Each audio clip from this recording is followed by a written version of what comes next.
Hey everybody, it's Lord Xavier here, coming back to you with the next two parts of my Pokemon Sword and Shield review. I'm doing both Gyms 7 and 8 in this one video because literally between 7 and 8, nothing happens.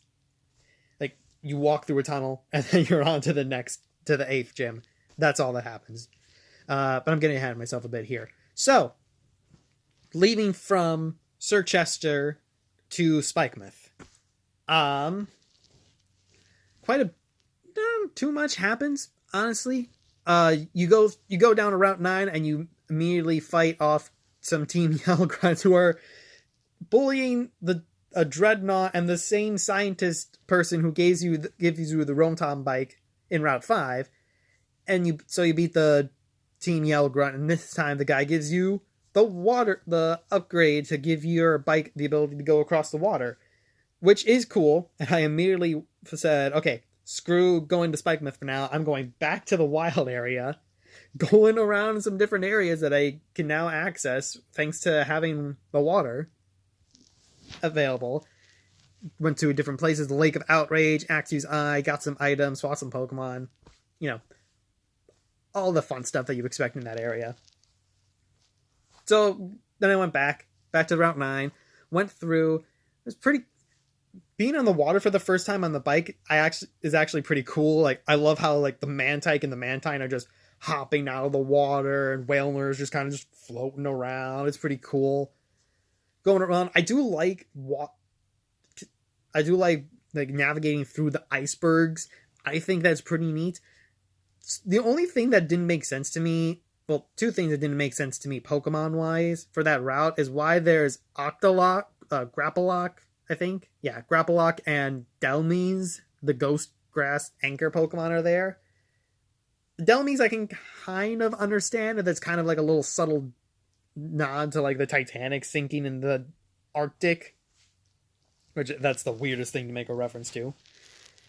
But Grapplock, like, it's a fighting type octopus. Why is it in frozen water? That just didn't make sense to me.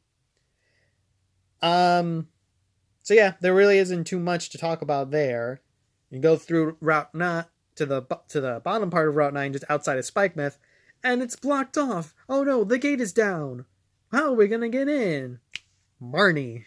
She lets you in, you fight her, and then she lets you in, and I don't know, something about Spikemouth. It's a Las. It reminds me of the Las Vegas Strip. It's literally just one strip. One street, buildings on either side, and then the gym is all the way at the end and it's an outdoor gym. You can't even Dynamax in it, which I don't mind because I am indifferent to the whole Dynamax thing. But yeah, and then we find out right before we battle the gym leader that every single member of Team Yell are just Spikemouth gym trainers trying to help Marnie win. God bless.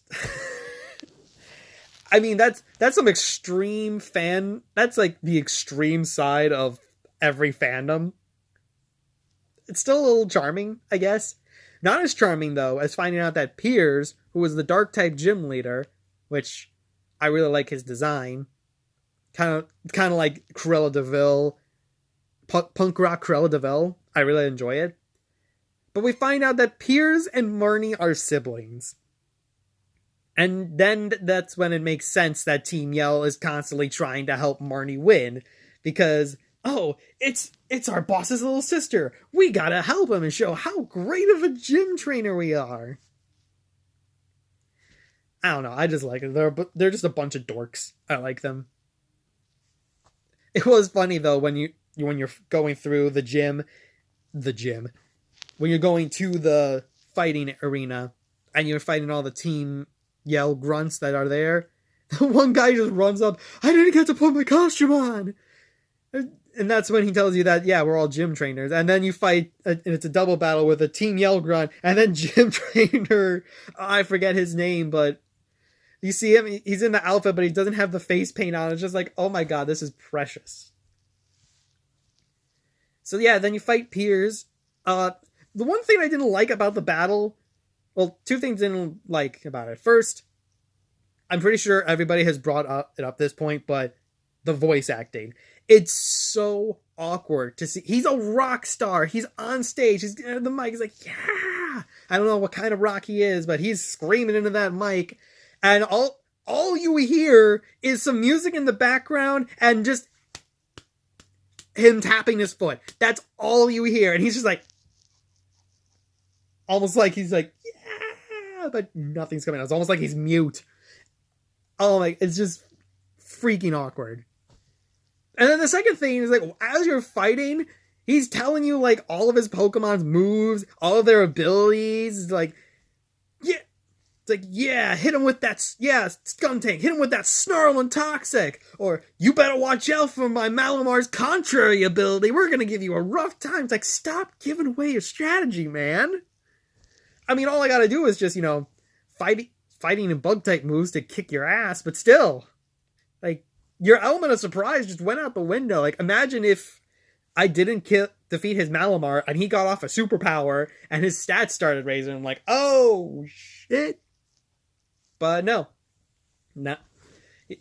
Other than that, it was really cool. I didn't like how... So, there's like 2 items in Spike-Myth that you find underground, and one is in the arena where you fight Piers.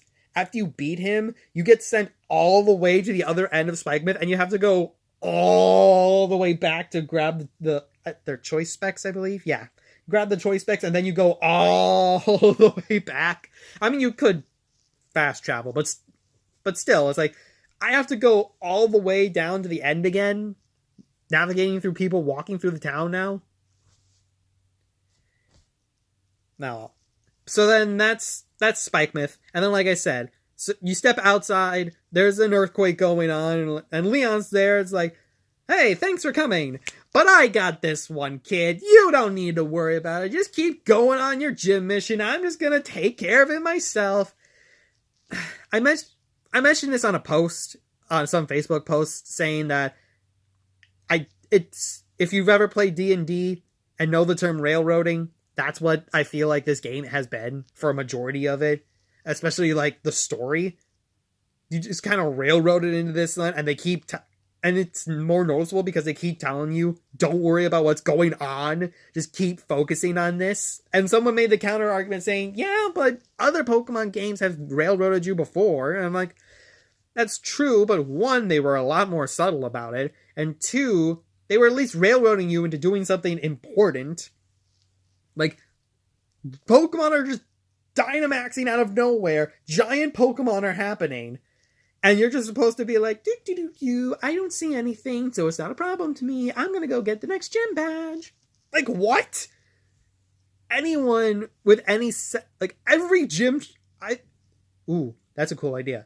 I think it would have been cool if, like, every gym challenger that was still in the running at that point just went around and fought different Dynamax and Gigantamax Pokemon. That would be an interesting thing.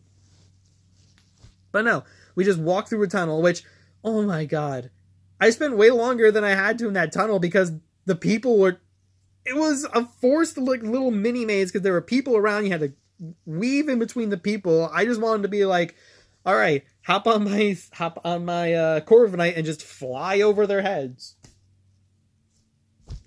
Yeah, so then you get to Hammerlock, and you're going through, and literally all you gotta do is just walk up to the gym.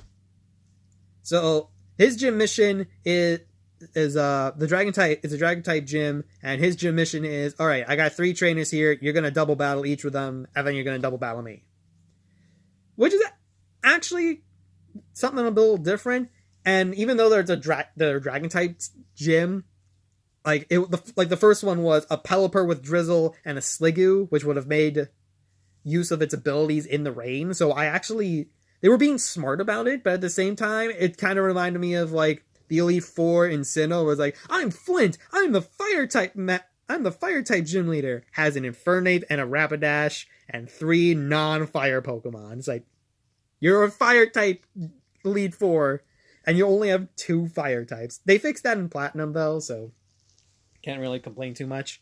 And then the second one was a Drought, Ninetales, and a Turtonator, and then the third one was an Abomasnow and a Jamango for some reason. I don't know why they had that type, because it's dragon fighting. I don't know how it could have made use of anything in the hail, which is actually pretty funny because I used Cinderace and Abomasnow as my double team, so I just kept activating hail myself.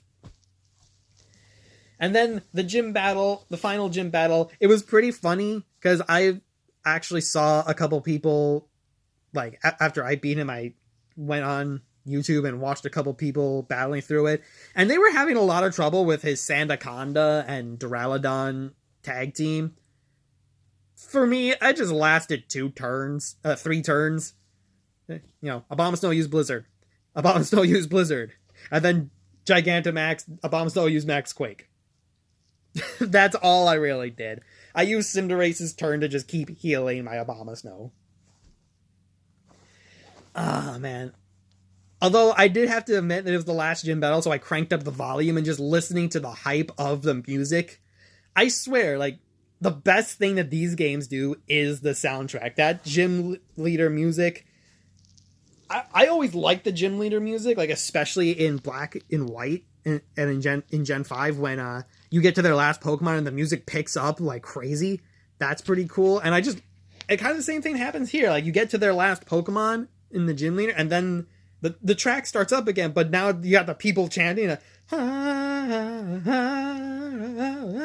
my god, it's just I feel like I should be like being a reporter, like, and now he's Dynamaxing his Abomasnow versus his Gigantamax Duraludon. What's gonna happen, ladies and gentlemen? I don't know. If I ever do, when I do a playthrough, when I move out and get my own place situated, I'm gonna do a playthrough. I might actually do that because that's how much of a nerd I am.